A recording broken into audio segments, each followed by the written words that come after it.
Milí bratři a sestry, milí přátelé, milé shromáždění, dovolte, abych vám představil v této chvíli ty dva naše vzácné lidi, kvůli kterým jsme se shromáždili, čili naše křtěnce. A začínám s Nicole. Nicole bude za několik málo dní, 28 let, a pochází z jižního Slovenska z oblasti Lučence. Proto nemluví jen po slovensky, ale rozumí díky své babičce i dost maďarsky. Nicole vyrůstala v církvi adventistů 7. dne, ale potom odešla do světa. Když byla v Košicích, tak ji Bůh zase našel. Nicole vyjádřila zájem o studium na misijní škole už v první polovině roku 2022. A z Nicole od začátku vnímám, že nejen miluje hory, přírodu, ale že má i hodně ráda Pána Boha a že bere Pána Boha velmi vážně. Nicole je člověk, který raději nechá mluvit činy než slova. A to je i vidět na tom, že se Nicole rozhodla vstát ze všeho pro Ježíše. Čili vstala se zaměstnání, bytu, domácího psa a jiných věcí, proto, aby mohla být tady na misijní škole. A aby tady získala lepší a sice nebeský poklad v podobě toho, co se tady předává v rámci roku na misijní škole. Mám radost, milá Nicole, že se rozhodla nechat pokřtít tady v Edenu v rámci toho ročníku misijní školy. Už si dlouho na tento krok čekala, už více let, a vyhlížila se s poněm a všechno má svůj čas a určitě ta radost je ještě mnohem větší, když po určité delší době čekání je to teď tady. A myslím si, že v nebi je nad tím ještě větší radost. Takže jsme rádi, že to můžeme spolu s tebou prožívat.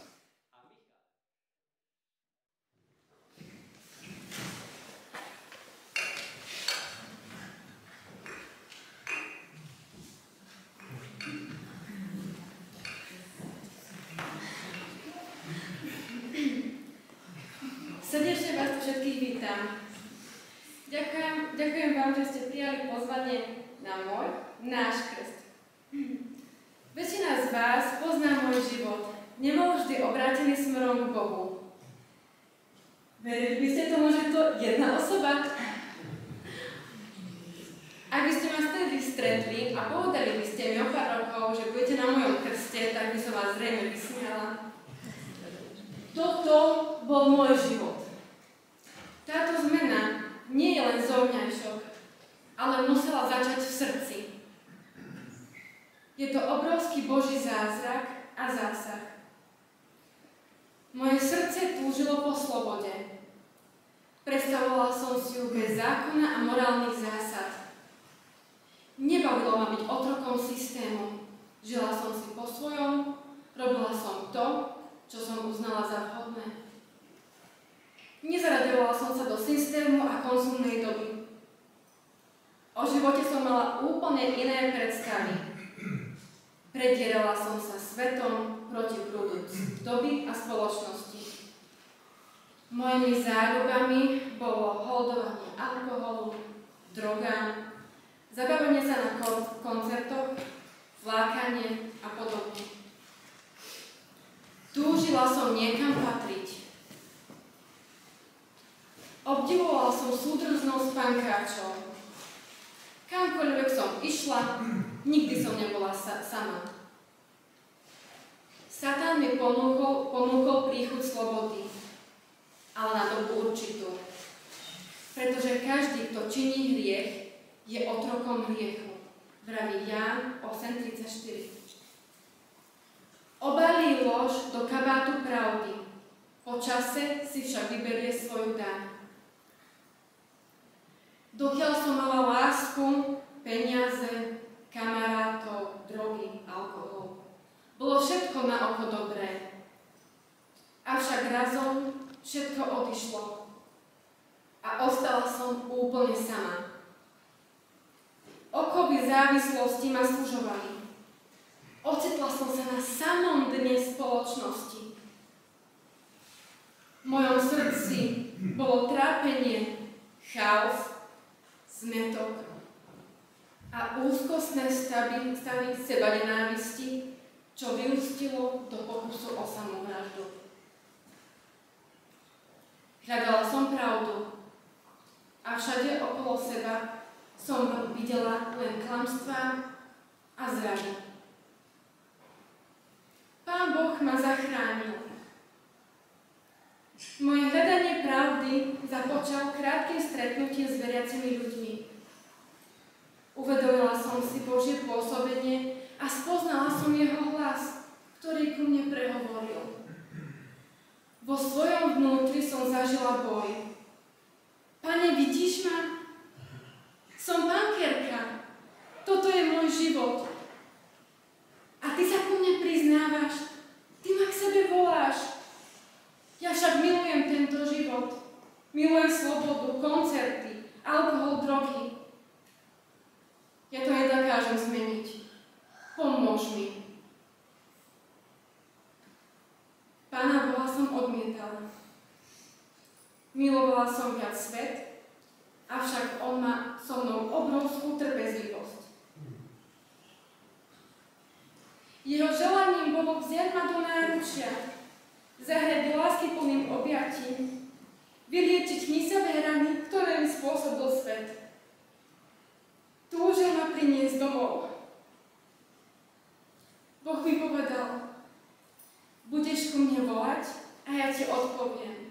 Žalm 91:15. Dal mi poznať jedinú pravdu v tomto svete. Ježiš je cesta, pravda a život. Obdaroval ma slobodou.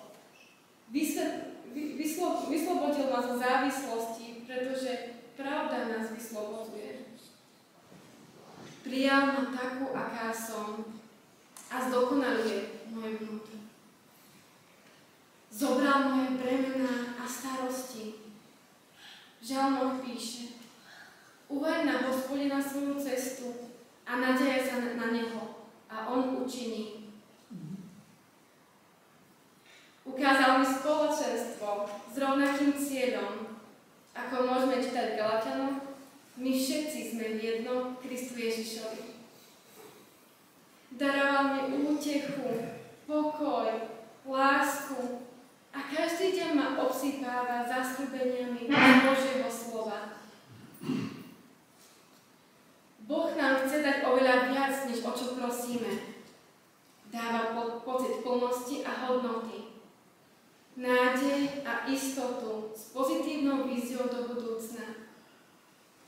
Odpustenie hriechov, vďaka zásluhám Ježiša Krista, ktorý svojou smrťou na Golgotskom kríži sa za mňa obetoval, čím vyznal. Neboj sa, veď ja som ťa vykúpil, zavolal som ťa po mene, ty si môj. Božia milosť ma dovedla až sem, na misijnú školu Eden, ku krstu. Tu sa Boží plán so mnou začína a práve preto dôverujem, že ten, ktorý započal vo mne dobré dielo, ho aj dokoná a zachová až do príchodu Ježiša Krista, pretože to sám zasľubuje vo Filipenom 1:6. Kristom priznávam, že od tohoto okamihu túžim kráčať novým životom s Ježišom. Túžim pre Neho pracovať a spolieham sa na Jeho plány, ktoré má pre mňa prichystané. Nebeský Otče, túžim, aby môj život bol Tvojou piesňou oslavnou, o čom svedčí aj nasledujúca pieseň. Moji písni Ti, môj Pane, chváli, ktorú si môžeme spoločne zaspievať. Amen.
Nikol, Michale, dospěli jsme k tomu bodu, kdy budete pokřtěni a dovolte mi připomenout pár důležitých věcí, a to je tedy to, že křest je symbolem nového narození. A věřím, že jste se narodili z Ducha Svatého a že Duch Svatý vás vede právě k tomu rozhodnutí odevzdat se Bohu ve křtu naplno, veřejně, s vyznáním a také se slibem. Já mám takovou oblíbenou ilustraci, souvisí to také s tou vodou. Je tady vlastně takový jakoby stupínek a když se někdo postaví na stupínek a skočil by šipku do bazénu, tak vlastně může být v jednom okamžiku buď na stupínku, anebo může být v bazénu. A to je přesně to, co od nás Pán Bůh chce. Aby jsme vlastně se mu plně odevzdali, abychom tedy skočili do něj, obrazně řečeno. Abychom skočili do té vody a už tam zůstali. A nelze jakoby nechat kus ruky nebo nohu nebo nos na tom stupínku, prostě jsme v té vodě celý. Jo? A taky jsem neviděl nikoho, kdo by při té šipce zůstal vyset ve vzduchu. Nelze. Prostě buď je člověk na souši, nebo je ve vodě. Jo? A tak vlastně to po nás Pán Ježíš chce. Pán Ježíš Kristus nechce, aby jsme podávali 100% výkon. 100% výkon podal on pro nás. Jo? Nikdo z lidí není schopen 100% výkonu. Ale chce po nás 100% odevzdání. Jo? A 100% odevzdání jsme určitě všichni schopni.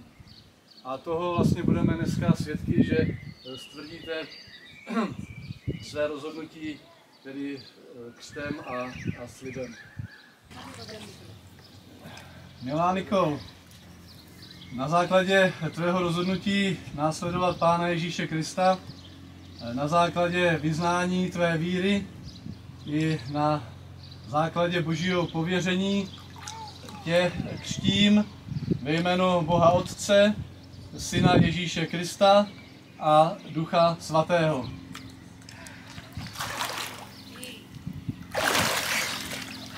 Amen. Amen.